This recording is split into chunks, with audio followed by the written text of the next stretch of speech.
प्रथम तहलका न्यूज। शिक्षा नियमावली 134A को लेकर फतेहाबाद के निजी स्कूल संचालक लामबंद हो गए हैं। स्कूल संचालकों ने स्पष्ट कर दिया है कि वे अब 134A के तहत बच्चों को एडमिशन नहीं देंगे और इन्हीं मांगों को लेकर उपायुक्त के माध्यम से मुख्यमंत्री के नाम एक ज्ञापन भी सौंपा गया। उन्होंने कहा कि 134A के तहत आर्थिक रूप से कमजोर बच्चों को दाखिला देने के लिए स्कूल प्रबंधक प्रतिबद्ध है और पिछले लगभग 7 सालों से लगातार ऐसे बच्चों को प्राइवेट स्कूलों में सुचारू रूप से पढ़ा रहे हैं, लेकिन इस साल प्राइवेट स्कूल इस संबंध में दाखिला देने और पढ़ाने में असमर्थ है। उन्होंने कहा कि कोरोना ने पिछले 2 सालों से प्राइवेट स्कूलों की आर्थिक स्थिति को खस्ता कर दिया है और रही सही कसर सरकार पूरी करती जा रही है। प्राइवेट स्कूलों को कोई राहत देना तो दूर की बात, प्राइवेट स्कूलों का पिछले 7 सालों का जो हक है 134A के तहत प्रतिपूर्ति राशि के रूप में दिया जाना था, सरकार उसे भी दबाए बैठी है और अब तक जारी नहीं कर रही। मैं तो सिर्फ ये कहना चाहूँगा कि सरकार प्राइवेट स्कूलों को हमें लगता है समाज का हिस्सा ही नहीं मानती। जब से कोरोना आया, पिछला ये दूसरा सत्र जाने को है, तो सरकार की तरफ से राहत की तो आज तक कोई बात आई नहीं। डंडा देने वाली 36 बातें आ गई। आज अब दिसंबर चल रहा है, इस सरकार से कोई पूछने वाला हो कि जो आर्थिक रूप से कमज़ोर बच्चा है वो 2 महीने के लिए नए स्कूल की वर्दी खरीदेगा? क्या ये नए सत्र शुरू होने तक इंतज़ार नहीं की जा सकती थी? सरकार को चाहिए ताड़ी और जेब से कुछ देना नहीं चाहती। हमारा पड़ोसी स्टेट है राजस्थान, RTE के तहत 1500 से 2500 रुपये पर बच्चा प्रतिपूर्ति राशि देते हैं और यहाँ देते हैं 300 से 500, और वो भी 7 साल हो गए, 1 साल दिए। कभी तो खाता नंबर मांग लेते हैं, कभी खाते नंबर की वेरिफिकेशन मांग लेते हैं, पैसे देने की इनकी नीयत नहीं है।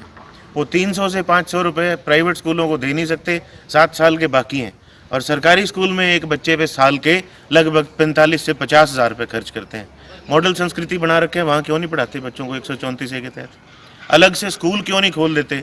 जब 11 कैटेगरीज के स्कूल खोल रखे हैं सरकारी, एक कैटेगरी 134A की सरकारी स्कूल की बना दें। इतना सरकार खर्चा करती है, इतने योग्य और सक्षम टीचर्स को लगाती है, वो पढ़ाएं वहाँ उन बच्चों को, मेधावी और गरीब बच्चों को। और हमारे को सरकार कोई पैकेज तो दे ना दे, कम से कम वो 7 साल वाले पैसे दे। हम बिल्कुल डिनाई नहीं कर रहे, सरकार अपना दायित्व निभाए, वो पैसे जारी करे और RTE के तहत स्कूलों को ले। हम बच्चों को दाखिला देने के लिए बिल्कुल तैयार हैं, लेकिन सरकार के ये दायित्व निभाने के बाद अभी हम असमर्थ। सेम स्कूल अलॉट किया है, उसकी पिछले स्कूल की हज़ारों रुपए फीस बाकी है और वो उसको देने में भी इसकी आड़ में आनाकानी कर रहा है।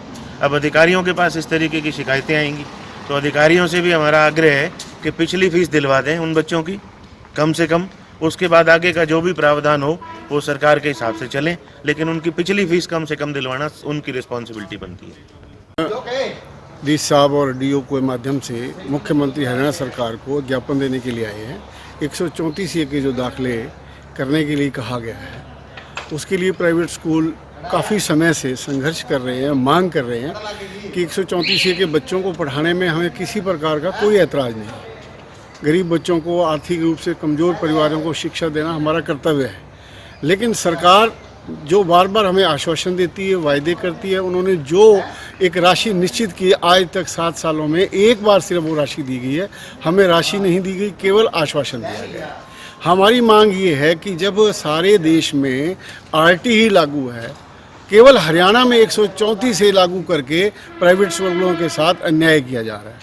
हमें पहली मांग तो हमारी ये है कि हमारे 134A की जगह RTE लागू की जाए।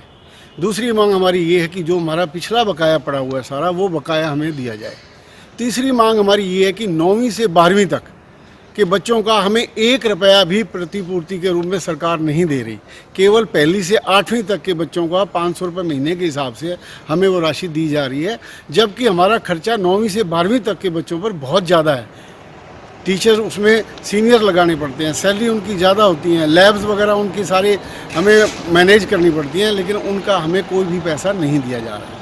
तो अभी आपने क्या निर्णय लिया है? अभी हमने ये निर्णय लिया है कि जब तक सरकार हमारी ये मांगे पूरी नहीं करती, हम 134A में आने वाले बच्चों को पढ़ाने में असमर्थ हैं, क्योंकि कोरोना काल में प्राइवेट स्कूलों की स्थिति पहले भी बदतर हो चुकी है आर्थिक रूप से। लोग फीसें नहीं दे रहे हैं, 2 साल से हम परेशान हैं और इधर से सरकार भी हमारा जो बकाया पड़ी है वो हमें नहीं दे रहा। जब तक वो बकाया हमारा नहीं आएगा हम अपने स्कूलों को किस प्रकार से संचालित कर पाएंगे, अपने टीचर्स को सैलरी किस प्रकार से दे पाएंगे, अन्य खर्चे किस प्रकार से कर पाएंगे। जब तक हमें वो राशि नहीं दी जाती हम उन बच्चों को एडमिशन देने में असमर्थ हैं। तो हमारी सरकार से मांग है कि शीघ्र हमारी वो मांग पूरी की जाए, हमने जो रखी हैं। अगर वो हमारी मांगें पूरी करते हैं तो हमें बच्चों को पढ़ाने में, दाखिला देने में किसी प्रकार का कोई ऐतराज़ नहीं है। शिक्षा विभाग के उच्च अधिकारियों ने कहा है कि अगर आप एडमिशन कार्रवाई तो हमारे साथ पहले भी पड़ी है, प्रकृति ने कर रखी है, कोरोना ने कर रखी है, सरकार और कर लेगी तो वो भी भुगत लेंगे जी।